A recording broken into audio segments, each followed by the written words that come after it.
We start game one with a strong strikeout from Marcus Stroman. This gives the Cubs the first out of the season. We move on to the bottom of the second, and did someone say Votto still bangs? Because he hits a home run in his first at-bat of the season. Reds take a 1-0 lead. Then in the top of the third, Nico Hoerner drives in Jonathan Villar with an RBI triple. This gives Hoerner his first RBI of the season, and the Cubs tie the game 1-1. And with this extra time I have written into the script, I want to remind everyone to like and subscribe if they enjoy this video. In just the next frame, Tommy Pham shows that everyone is family by hitting this absolute shot to drive in 2 runs. You know what? I like this hit so much, let's see it again. Pham drove in Jake Fraley and Jonathan India on this hit, who reached base on a hit by pitch and a walk respectively. This gave Pham his first 2 RBIs of the season. The Reds take the lead 3-1.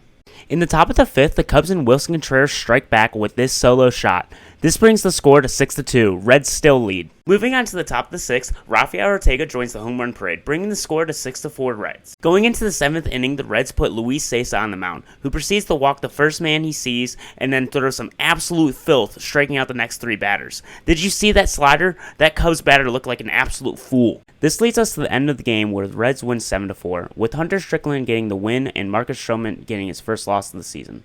Lucas Sims chalked up his first save of the year as well. Here are some of the statistics from the game if you're interested, and this will bring us straight into Game 2 of the series. We start Game 2 in the top of the first with this beautiful double play executed by the Cubs. This double play is so good, I want to run it back and watch it in slow motion. This play got Tyler Naquin and Jonathan India out. India reached on a single earlier in this inning. Naquin later got his redemption with this RBI single to score India in the bottom of the third. The Cubs lead 2-1.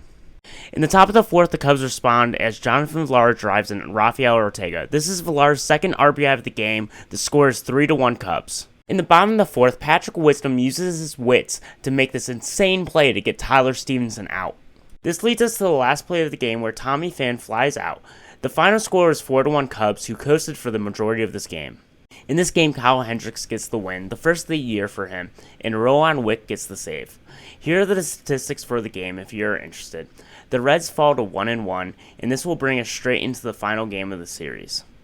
The first inning, after an Aristides Aquino walk, Tommy Pham blasts one into the deep left field, giving the Reds a 2-0 lead. Later in that same inning, Nick Senzel knocks in another run, and then in the top of the fifth, Yan Gomes responds with a home run, bringing the score to 3-1 Reds. This leads us to this beautiful double play and snag by the Cubs in the bottom of the 8th. The Reds score 1 in this inning off a hit by pitch with the bases loading, making the final score 4-1 Reds.